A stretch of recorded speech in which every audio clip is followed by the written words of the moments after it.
Welcome in to the Mecca podcast. We're here back on Rover Sports. I'm so glad to have all my friends back. You know, sometimes it takes time. I'm not saying to heal wounds, but we've spent a little bit of time away from each other. It's great now that you all congregate now, kind of in this cult known as Rover Sports and Jetscentral.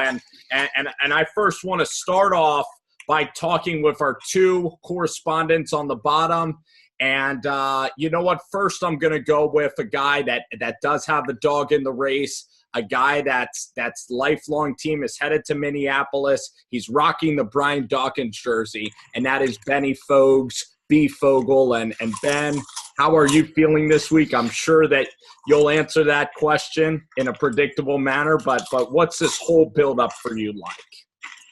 This has got to be the most exciting week of my life, and Sunday is going to be one of the most important days. I think Tom Brady, no disrespect to Jacksonville or Pittsburgh or any of the other AFC teams, but Tom Brady's the only team we wanted.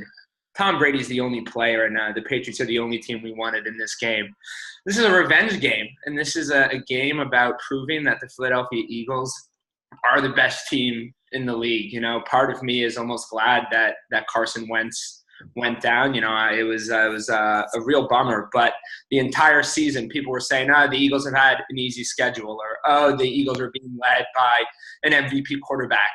They can't win in the playoffs. They can't win without Jason Peters. They can't win without Carson Wentz. And what have the Eagles done? Win, win, win.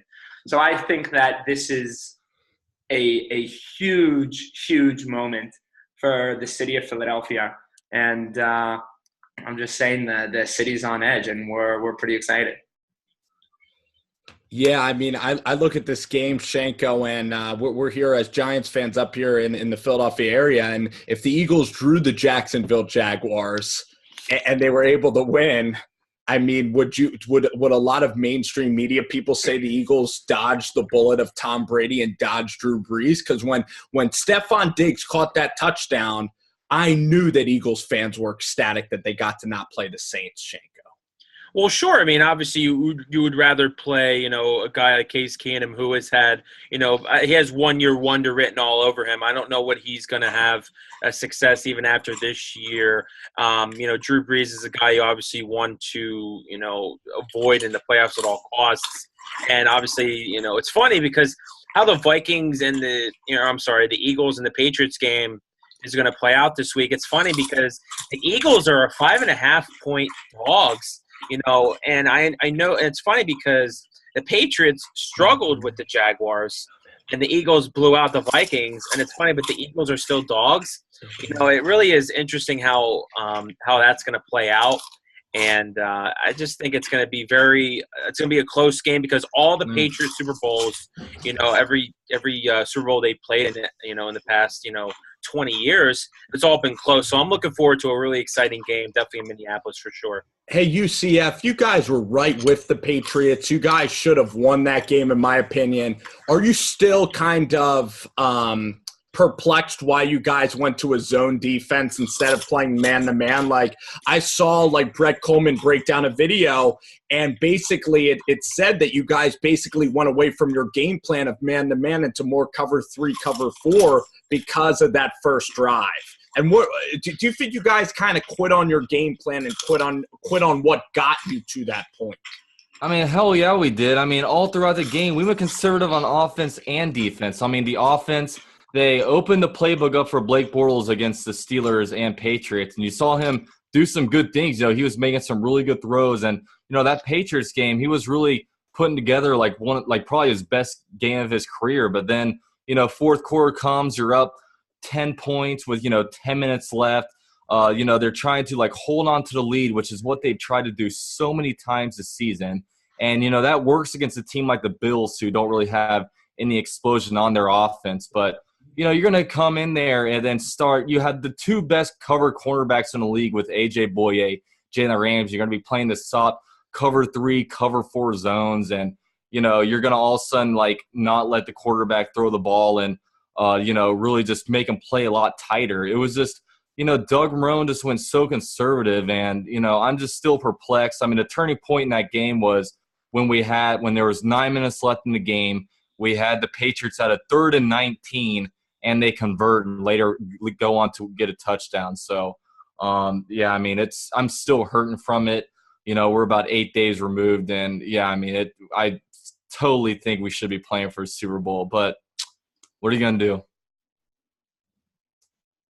Hey, Ian, did you want to comment on what it's like kind of being a Jets fan going up against the Patriots, but also for the Eagles, it's really a unique opportunity, and the Eagles are coming in now pretty hot to this game. Right. I think what Philly has to do to, win the game is they got to get after Brady, but you got to do it with the defensive line. If you blitz Brady constantly, he's going to find the weak spots, on the defense. But, the good news is for the Eagles fans is that, they have Fletcher Cox. They got Vinny Curry. They have guys that could get pressure from the outside and on the inside. So, I really think this game comes down to the Eagles defense. What can they do to kind of rattle the cage of New England and learn from Atlanta? I know it sounds a little cliche and a little corny, but if you go back and you watch last year's Super Bowl, Atlanta just changed everything they did in the second half. To try to just hold on to the lead, to play not to lose instead of just keeping your foot on the gas pedal. They didn't do that. If you're the Philadelphia Eagles, go out there, play like it's tied pretty much the whole game, and don't let up. Yeah, Ben, like when I look at this game, like you were talking about Nick Foles and this whole David versus Goliath storyline. And I think that it kind of makes a lot of sense, like for you guys, that I really think it is kind of David versus Goliath, a little bit good versus evil with Nick Foles kind of coming in. And I think Jim Schwartz is the perfect guy, though. And I think you should be fairly confident in this matchup. I'd rank it like a 50-50 sort of game, maybe 40-60 Patriots, something like that. Well, I think that even the whole idea of Philly as an underdog, there has been a bit of an overcorrection, not necessarily in Vegas, definitely in the city of Philadelphia, but I am weary of an overcorrection. Always seeing Philly as an underdog and assuming, Philly's an underdog. They were an underdog against the Vikings. They were an underdog against Atlanta. They were an underdog coming into this season. They were an underdog after Carson Wentz went down, and they still win, right? That doesn't mean that just because we're the underdog again, we're going to win, right? It's still a tough matchup. We're playing the best quarterback in possibly NFL history, and it's a tough matchup. And even though Nick Foles put on an MVP caliber performance last week, he still only has 5 games under his belt this season, and that's concerning. And it's great that he's had this time to rest and continue getting these reps, which he hasn't got until week 13. But it's still concerning for someone who's as inexperienced in the playoffs as Nick Foles. And Fogel, I wanted to say as a Giants fan, congratulations, obviously, but just throwing it out there, I still will not be rooting for you in the Super Bowl. I'm just, blatantly just saying it out there right now. But, I just feel like, for this Super Bowl, obviously, you're going in with, obviously no Wentz. Obviously, it's basically do or die moment for the Eagles. And, like my question to you and a lot of Eagles fans is, if you guys do lose the game, now, will you guys say, "Oh, it was a good year, it was a successful year," or it's a missed opportunity because you were at the big game. Yeah, you might not have had Wentz, but you still guys had an opportunity to win the game. And you guys basically got all the way to the Super Bowl. How are you going to take that if you guys lose the game? Will you guys be pointing the fingers at all? Well, if we had Wentz, maybe it could have been different, but. You can't really say that right now because you're in a different spot because we can play what ifs all day, and it all comes to here and now. You got Foles, and what's your reaction to that? If everything transpires the way it's going to transpire, if the Eagles do lose like that. I think it's a great question, and you hear a lot of this being talked about, especially on sports radio. I think the answer is pretty simple, right? No matter what happens, there's no denying that something special happened this season. And that it's a great season. But nothing is acceptable. Nothing is satisfying short of a complete victory, right? And until a Philadelphia Eagles team brings home Lombardi Trophy, the city of Philadelphia won't be happy. And I think it's that simple, that every year there's always going to be something else that could have happened, right? There's going to be bad calls. There's going to be injuries. There are going to be, just an amazing performance by an opposing quarterback. It's bad weather. Something's always going to happen, and something can always happen. So there really aren't any excuses. And I think there's a lot of hope for the future that even if the Eagles don't win, that we'll be competitive for a long, long time. And I think that's really heartening.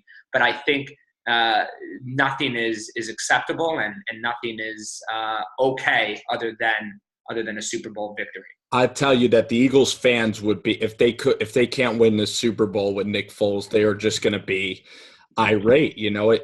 I really think like it could be time for the Eagles to finally win. And the Eagle, with the Bills, you talk to Bills fans, and even they went to the Super Bowl 4 straight years, and they still feel that emptiness, inside. Dan Marino feels that emptiness. And you look at Flacco, and even, Trent Dilfer can sleep at night, where Jim Kelly, was never able to win that championship. And Ben, you're absolutely right. Look at the Atlanta Falcons. Kyle Shanahan leaves. They get Steve Sarkisian. They have all this crap in the regular season. They're not the same team again. Look at even, Ben, you know this game very well. Me and Shenko were talking about this yesterday. The Giants went 13-3, and y'all beat us. And I think we had the greatest team that year, and Plexico shot himself in the leg. So, I mean, when you look at this type of thing, Ben, I really think that in the NFL, you got to take advantage, because in these playoffs, I mean, it's tough to get back. Now, I will say the home field advantage, I underestimated how easy it was going to be for you guys to get to the championship.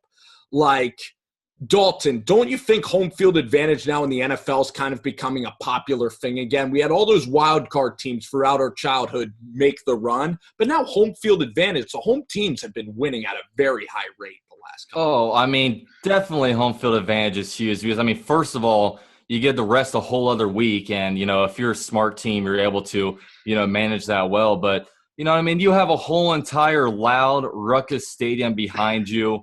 The atmosphere, I mean, I've gone to so many Jaguar games my life, and I finally went to my first playoff game this season because they haven't had one since 1999, and just the atmosphere is way different. There's a huge home field advantage going on, and you gotta be able to capitalize, man. And and when you get into the playoffs, once you reach that AFC NFC championship game, you shouldn't settle for anything less than a Super Bowl because no matter how good you are, like you look at the Jaguars and, you say, oh, they're definitely on the uprise of things, they'll be back. You're not guaranteed to come back. You know what I mean? Like the Jaguars, they look like they're going to be a better team next year, but they're not guaranteed to go to the AFC Championship game. They're not guaranteed to be up 10 points with 9 minutes left. But you know what I mean? How about the Oakland Raiders and the Cowboys? Yeah, Oakland Raiders, Cowboys. How about the Falcons? I mean, they didn't really lose anybody. And, they didn't have nearly as impressive a year. You know what I mean? Like, you never know what happens over the course of a year. The Eagles, they're really good this year, but, and they look like they're on the uprise of things. But you never know what's going to happen next year. So they're going to have to capture on this opportunity while they're there. And, Ben, I want to ask you about some of the players that are in the peak of their primes right now on the defense. You look at Chris Long, Malcolm Jenkins. Like, I really think it's their window in time, like even Ronald Darby. I mean, these guys could be good for a long time, but Malcolm Jenkins is kind of older. You're going to have cap issues. You have all these great running backs right now. Talk about the job of Howie Roseman, and I'm kind of surprised how seamlessly the Vikings game went for you. Ben, like when they went and scored, and it just for the Eagles to be in this situation, it still is almost a shock to the system just how conveniently this year has gone. Yeah, I will say, Chris Long, one of the reasons he's on the Eagles as well, because no one else wanted him. And he's old. I think he's 34 right now. But I think that's a story of a lot of players right now on the Eagles, that these are players who just no one else wanted, and Howie Roseman had the eye, and he sort of assembled this team. But, you're talking about how young this team is. It reminds me more of the 2000 Eagles, right? The 2000 Eagles was when Donovan McNabb was in the second year of his career, right? We have this young upstart quarterback. We made the playoffs. We went 11-5, and then we went to 4 straight conference championships, right? So we're in the year 2000, and we're looking ahead. We say we got a young team. We got a good team. We got a new coach, a young quarterback. This team is going to be something special. What happened? We made it to 4 straight conference championships, and then we made it to the Super Bowl, and we still never won. And I think that's why that there's absolutely no excuses for losing. Because there's no guarantee that the Eagles will be back, and even if the Eagles are back, there's no guarantee that they'll win it. And again, Carson Wentz is young. This kid is something special, but he's not going to stay healthy, and there's no guarantee he'll be healthy for the rest of his career. I mean, again, McNabb healthy in 2000, and then we saw later in his career he kept getting hurt, and we had quarterbacks stepping in, A.J. Feely, others taking the charge to lead the Eagles through the playoffs, but the Eagles still short. And Fogel, obviously when you hear guys like Carson Wentz obviously go down with injury, definitely something that's, shocking to the world. But, I overheard him say the other day that, obviously he tore his MCL as long as his ACL.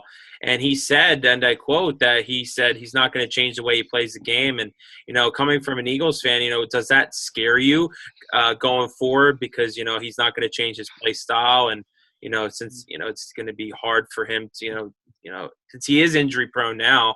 So would that be something that would affect you as an Eagles fan, for his health going forward? I mean, it's terrifying. The way Carson Wentz plays, I remember it was the game against Carolina. There was a very similar situation to the same play he got hurt. Carson Wentz is scrambling for the first down in the red zone. He dives at first, and he takes a huge hit. And when he makes the play and he gets up and walks off the field, he's the greatest player on earth, right? And everyone applauds that he's a risk taker, that he's tough, and that he cares about the game more than he cares about his body. And if he doesn't get the first down, he doesn't score, he gets hurt, they say, why are you taking all of these unnecessary risks?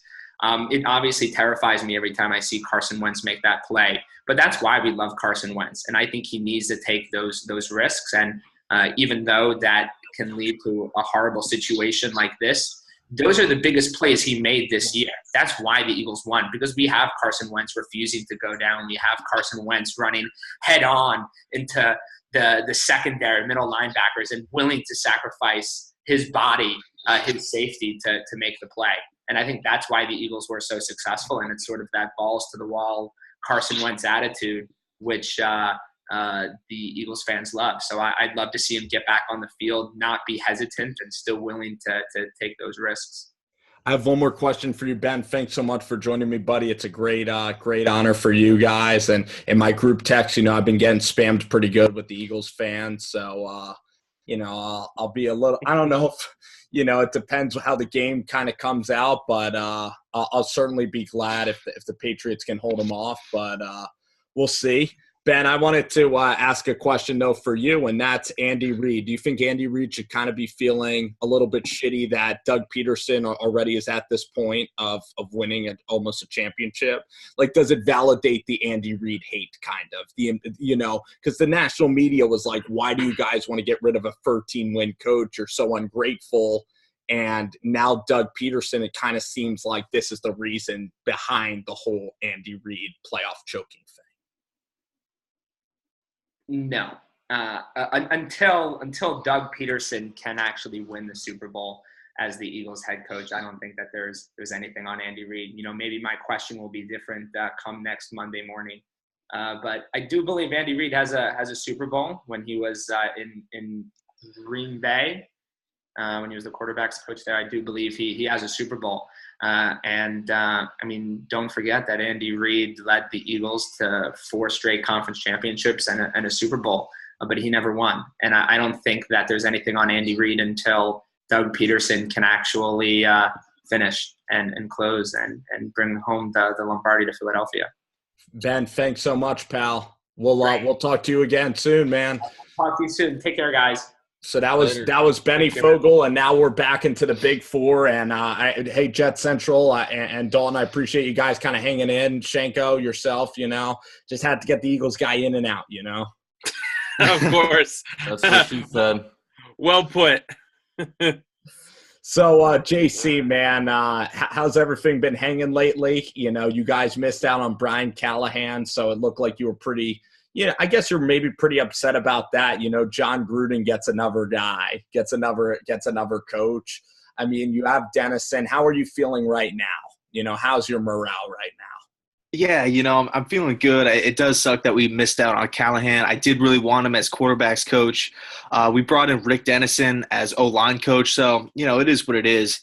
I'm just pretty much just focused on the draft. Like the draft cannot come soon enough. So, we got to get a quarterback. I feel like at the end of the day, that's kind of what's holding this Jets team back, that and the coaching staff. So, only time will tell, but April just can't come fast enough. Hey, Jetscentral, you're going to ask me that question now? Yeah. I was going to ask you before, who do you want the Giants to pick at number 2? Oh, man, it's tough because, you're picking so high. I'm at a turning point because, when's the next time I'm going to be able to pick so high in the draft to be able to get an impact player, especially me and Spence were talking about yesterday. Saquon Barkley, he's the obvious choice there. The Giants haven't had a premier running back, really since, the Ahmad Bradshaw days, Tiki Barber, Brandon Jacobs days. And, I would love to have that. But at the same time, you also need to look for the future as well, because Eli's not going to play forever. And the way that, I know that I'm trying to brain fart here, but it's all right, Shank. Hey, Shank. I'm drawing a brain Davis fart. Webb? No, I'm just talking about the new coach that they brought in. Oh yeah, it's Sherm Dog. So Pat Shurmur. I don't right. think that Shermer's gonna like Josh Rosen, dude. I think that Josh Rosen's gonna rub people the wrong way. Well, what I was trying to say is, Pat Shurmur wants to keep Eli around for a couple more years. So it's I don't know when's the next time. I don't know if Davis Webb's going to be the answer. I don't know when you're going to pick that high again. So I feel like you need to go get that impactful player, whether that is going to be Saquon Barkley or it's going to be your heir apparent to Eli. So I'm a little bit torn right now, honestly. So I don't know how it's going to play out. Dalton, what do you think the team should do? Do you think the team should go after these quarterbacks? I mean, what do you think of these guys coming out of college? If you were a GM, would you take a risk or do you think you should just go defense and try to get a late round guy or go free agency? Well, you're talking about if I'm the Giants? If you're the Giants or one of the top teams, do you think that there's guys in this draft that you think are going to be potential stars, whether that be Rosen or Mayfield or in some? Well, if I'm a Giants fan or GM or whatever right now, I mean, they hold the number 2 pick in the NFL draft. And if they see there's a guy there that they know is going to be a franchise quarterback and, all the scouting departments, the GM, the head coach, and stuff like that agree, then you go get that guy. Even if you have a really good quarterback, I'm still in favor of getting that guy just because, if you potentially get a guy and, Eli Manning plays for another 2-3 years and stuff like that, you still have a really good problem on your hand, Dan. There's no telling how much longer Eli Manning is going to be playing for. If you think that, Josh Rosen or Darnold or something like that is going to be, a future franchise quarterback, the Giants are not going into a rebuilding mode. At least I don't think, they seem like they're going to be wanting to win now and stuff like that. So, who knows when the next time they're going to have a pick in the top 10. So, if I'm them, I go after a quarterback and then try to just draft well in the later rounds. It's because, you can still come up, those first 4-round picks, those are money rounds. And if you can come out with, 3 impact players out of that to impact you immediately, then, that's a good draft. And that's definitely part of the reason why the Giants had to get rid of Jerry Reese, because he was, dropping the ball with, some of these picks that he's been making over the past couple of years, with Eric Flowers, Eli Apple, all locker room disasters. And when I haven't, the last time Jerry Reese had a really good draft was, in my opinion, was 2007 when you got the likes of Brandon Jacobs, Ahmad Bradshaw, and, bringing in guys like Kawika Mitchell, really molding that 2007 team to a Super Bowl championship. But, I think you said it best, Jet. You just said it best.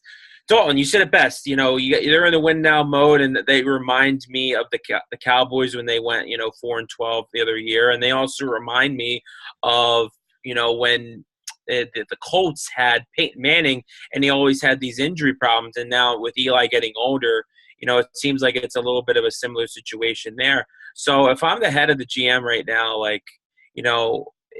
I'm still even, pondering it and thinking about it because, it's tough. It's really tough because you definitely want to see Eli get that third ring, but at the same time, you need to do what's best for that Giants organization, going forward. And it's just, I have an answer for you, come maybe late February, early March, April. So, if you look at the Jags 2014 draft class, we got guys like Allen Robinson, Marquise Lee, our starting center, Brandon Linder, Telvin Smith, and that's not even – our first-round pick was Blake Bortles. So, we got some really good value at some of these positions. You can still draft a quarterback with that top pick and still have amazing impact, beyond that. So, it's so, when you look at the guy like Saquon Barkley, it's such a, you almost want to get him just because it's so fun to watch him on the highlight reel. Then, with running backs, you get immediate impact. But, if you're a guy that, wants to, win right away, it's kind of hard to say, okay, let's get a quarterback and not see him play until 2018. But, you know what I mean? But when you had these sexy running backs like, Leonard Fournette, Todd Gurley, Ezekiel Elliott hanging right in front of you, it's hard to say, yeah, let's get a quarterback and redshirt him, Yeah. UCF, when I look at the Jaguars, you guys had the kid from Florida, Dante Fowler, and he was in the whole white suit and everything. He gets injured. And then you select Myles Jack, who's doing all these backflips and everything non-related to football. Did it almost annoy you that every single year you guys were proclaimed the draft winners and these guys didn't pan out? And to tell you the truth, man, I never thought Myles Jack would pan out this quickly. I thought that he was a positionless player. Did you have those worries back when the injuries were coming that it all came together this year in such a magnificent way? I never thought that all those draft picks would do so. Well, to be honest with you, with the whole offseason champs thing, I kind of like the offseason champs thing just because we never won the regular season. So, you kind of got to win. You kind of got to win something. But, Myles Jack, he was actually my favorite prospect in that draft just because, you see a guy, he's playing running back on offense and he's going into linebacker on defense. It took him a couple years to kind of come into his own in the NFL just because his very first year, he started off at weak side linebacker, starting through training camp in the preseason. Then, Telvin Smith was playing that role, so they switched him over to strong side linebacker when the season went on to kind of get him, some playing time and stuff like that. Then once the 2017 season started, they put him at middle linebacker. So his head has just been all over the place, and, he was kind of playing all kinds of positions. But, he is a guy that plays strong side linebacker on base downs and moves into middle linebacker on a nickel. And, man, when you put Myles Jack and Telvin Smith on the same field at that nickel linebacker spot, you got two guys that can cover sideline to sideline. And, that's the future of the linebacker position, man. You're not going to have these big – Brian Urlachers or Ray Lewis's like you did back in the day. You're going to see these guys start to transition into much quicker, much faster kind of players. And, I was so ecstatic when we drafted Myles Jack. When you look at that draft class, we got Jalen Ramsey first round, Myles Jack second round, Yannick Ngakoue third round, who's become one of the best, edge rushers in the AFC. So, those are three cornerstone players. You got at three different dimensions of the defense. And, that draft class is looking wildly successful. Well, Dalton, I can obviously tell you're one of the most diehard Jags fans, I've ever met. So, it's amazing to see that, see your, your signatures in the background. We so that's rarely really meet cool any stuff like Jags. that. I know it's really awesome. It's a very humbling experience. But I just want to ask a Jags fan itself because I never really asked. I don't really have any Jags fans to talk to.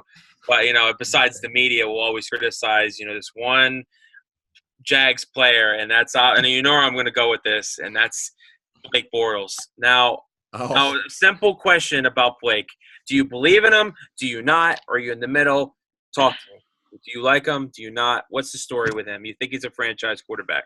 Well, when I looked at like Blake Bortles, I was someone that was kind of behind him at the beginning of the year. Then he went on to have like an awful preseason. Then he kind of started the year really bad. But then toward the middle of the season, he started kind of getting into his own. I mean, he cut down the turnovers. He was Mr. like pick six going into this year, but he only threw one pick six during the season. The guy learned how to really, handle the ball and like take care of the ball. But, when you look around at there's two kind of players that come to mind when it comes to upgrades at the quarterback position, and that's, Alex Smith and Kirk Cousins. And, you know what I mean? I think Alex Smith is more of a possibility just because when you look at Kirk Cousins, I think that if this guy hits the free agency market, he's going to be the most rich player in the NFL. He's going to get the fattest contract because there's going to be 4 or 5 teams that really want him, and it's a player's market. So all of a sudden you're going to get into a bidding war to kind of get Kirk Cousins. And, I think Kirk Cousins, he's a top 15 quarterback. And I think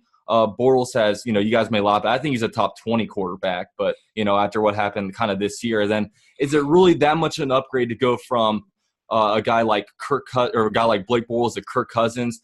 I don't really think so. Alex Smith is more of a better option if you look at it. But, you're going to have to give up some kind of draft capital. So, in a Jaguar circumstance, I think it might have to be a first-round pick because I think that the Browns, they have 2, second-round picks, high second-round picks. So, I think a guy like Dorsey could easily kind of, trade off a second- and fifth-round pick easy to get a guy like Alex Smith. So, I think Blake Bortles will be the guy next year. And, I think that he can, have a pretty decent year if he kind of builds on what he did this year. One thing I did like about him was, I like to start judging kind of quarterbacks in the postseason, see how they do because, you see guys like Alex Smith, fall to the occasion. You see guys like Tony Romo kind of choke once they get there. But, you also see guys like, Eli Manning really elevate his play. If you look at Eli Manning in the regular season, you're going to say, this guy really isn't all that great. But now because of what he does in the postseason,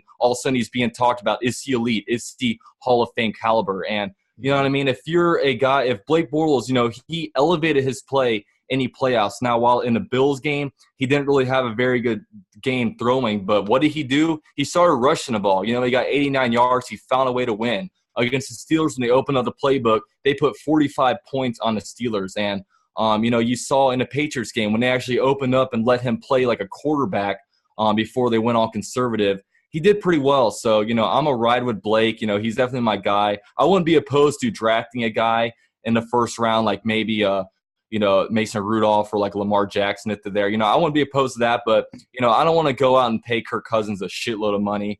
I don't want to trade draft capital for Alex Smith just because I like my draft picks and I don't like giving them away. So, yeah, I mean, but Jaguar fans, when it comes to how the fans feel, it's definitely 50-50, these Facebook kind of groups and Reddit groups are going crazy right now, about all this Bortles kind of debate. It seems like it's about half and half, but, I'm a roll with Bortles.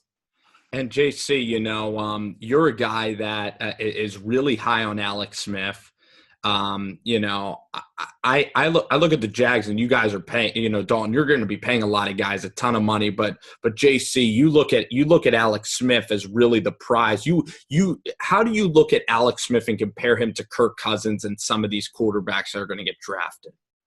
Right. Well, I think Kirk Cousins is probably the best out of the whole group. The where I kind of draw the line is that you're going to have to pay a 30-year-old quarterback over $100 million, and you're getting him on the tail end of his career. You're not getting him early on where he's going to be 26, 27. You're going to get him while he's 33 and 34, 35. I like Kirk. I do still think he's a great quarterback in the league, and I think he should go to more of a win-now team. I look at a team like Denver. I think Denver would be perfect for Kirk Cousins. I think the New York Jets should draft one at 6 or even trade up and go get their guy. Doesn't really make too much sense to go get a 30-year-old quarterback, pay him a ton of money with a really young team. To me, that just doesn't really make too much sense. Get your young guy while Tom Brady's exiting the division. He's our new guy will be kind of blossoming as Brady's leaving. As far as Alex Smith goes, I don't see him being a Kansas City Chief this upcoming season. I think Alex Smith is still a really good quarterback. I would view him as a top 12 quarterback in the league. He's a guy that doesn't turn the ball over. He wins a lot of regular season games. underrated athlete. He doesn't really like to throw the ball deep, but that's okay. You can kind of work with it, and I think the Jaguars would be a perfect fit for Alex Smith. He's kind of like an anti-Blake Bortles. He's a guy that he's going to take care of the football. He might not have like the big playability that Blake kind of possesses, but at the same time, you could trust Alex a little bit more as far as delivering the football and kind of not holding your breath every time he kind of drops back to deliver a pass. Yeah, I kind of see those points, JC, and I appreciate all you guys kind of stopping by tonight to talk, a little bit about the Eagles and about, all of these NFL teams. I think I got to ask, the panel like a couple of questions first. I got to ask you guys who you guys are pulling for in the Super Bowl. And then the next question is, who's the most annoying fan base in the NFL? So I want to kind of, get a little controversial here. And I appreciate you guys kind of hopping on. And Shenko, I'll let you kind of have the honors, man. Who are you rooting for in the Super Bowl? What's your Super Bowl pick? And what fan base kind of bothers you? Well, I already kind of said it earlier, but no surprise. But everybody who hasn't tuned in yet until now, it's definitely I'm rooting for the Patriots. There's no doubt in my mind. And as a Giants fan, I'm very prideful, and I just want the Giants to be the only team in Super Bowl to beat the top dog Goliath, and that's Tom Brady, yeah. And Tom Brady, because I just want to go to my grave one day just saying, hey, my team was the only team to beat Tom Brady. It's a very prideful thing about it. Ask Tom to retire. Game. Giselle actually wants him to retire, which is crazy as it may sound, because obviously Giselle wants Brady to be as healthy as he can for the rest of his life. For his kids, and what's crazy, Shenko? It's Super Bowl week. There's really no news stories. Last year was Tom Brady and Donald Trump. You hear about the daughter story now with Tom Brady? A little bit. I didn't really read too much into it, but I'm sure you could fill me in on that. Yeah, there's not a ton of Super Bowl buzz, but you heard like the Minnesota fans with the Airbnb package and the whole them getting pissed at the Eagles fans. I think that it will be a decent game. And JC, who do you kind of want to win the game? Yeah, I mean, you guys already know my answer. I'm going for Philly. Being a Jet fan. Growing up in Florida, I would have to say that the Dolphins fan base is kind of, I guess, the most irritating. But, it's definitely a tie between Miami and New England. The one thing with New England, though, is that I feel like once New England starts to kind of lose a little bit of steam, their fans are going to go back to, the Red Sox and the Celtics and whatnot.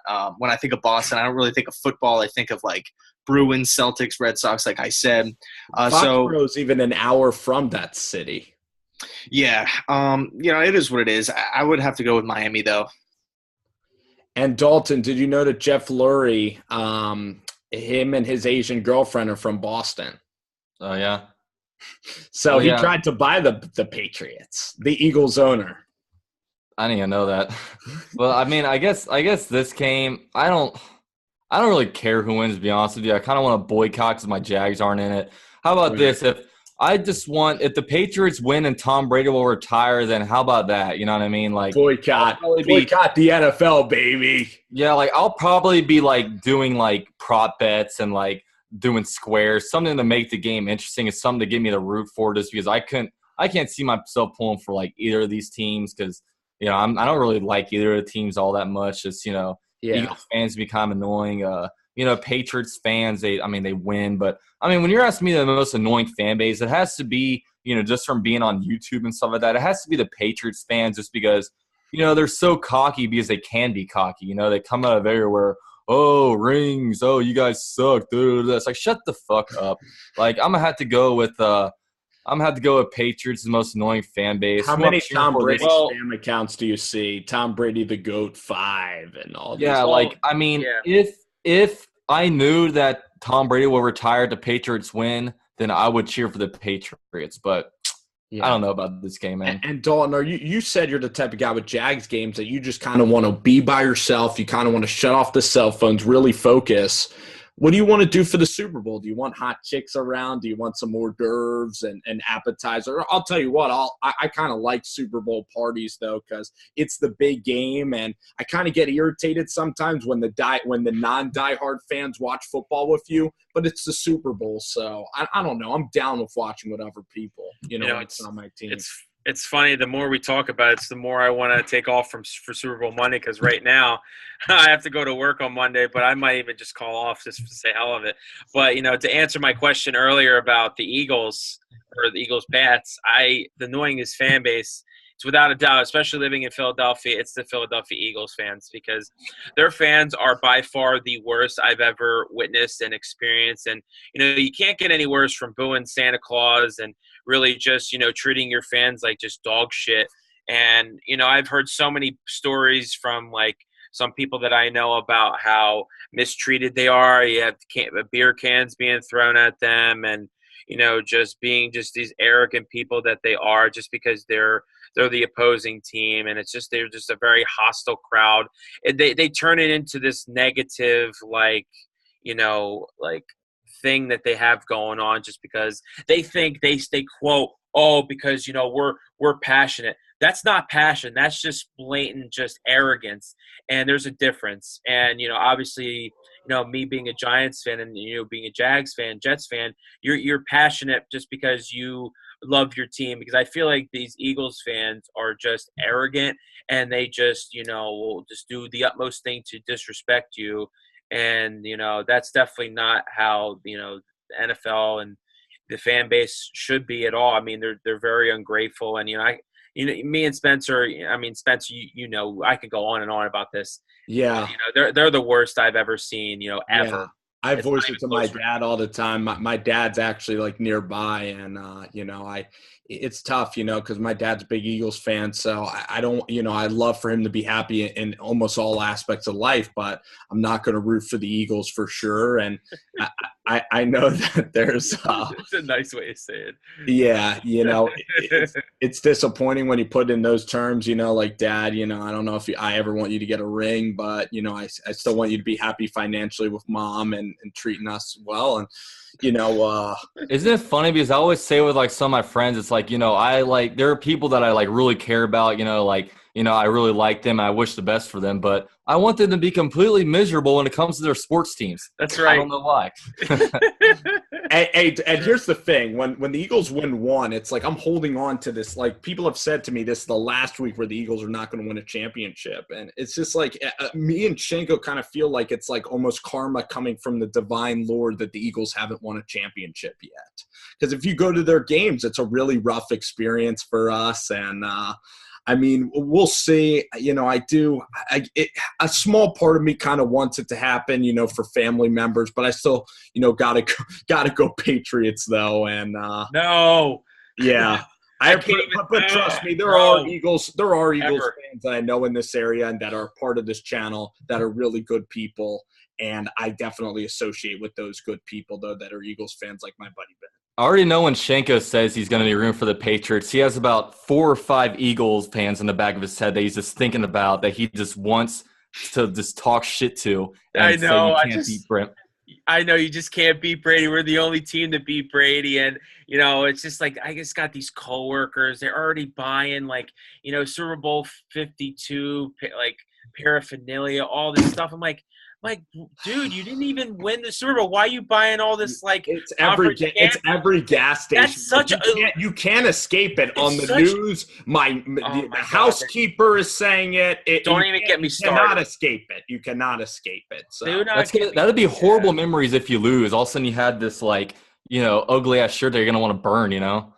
Oh man, I tell you, that's gonna be great. And I'm a firmer believer that I don't even think the Eagles are going to win this game. I really don't, because I just feel like the experience factor is just going to get for Brady, and Foles, his first Super Bowl. Everybody, there's so much Super Bowl experience on the Patriots side, and I feel like that's just going to play a huge factor. They've been there before, been there, done that. Eagles first time around, for all these players, and I just feel it's going to be close, but I still think Pats pull it out in the end. So There you go. There's my Super Bowl pick. Thank you guys for coming on. It was a lot of fun. I enjoyed speaking with each and every one of you, and we'll try to do this again real soon, guys, especially, next week or something. Sounds good. Later, guys. Salute. Thanks All right. again.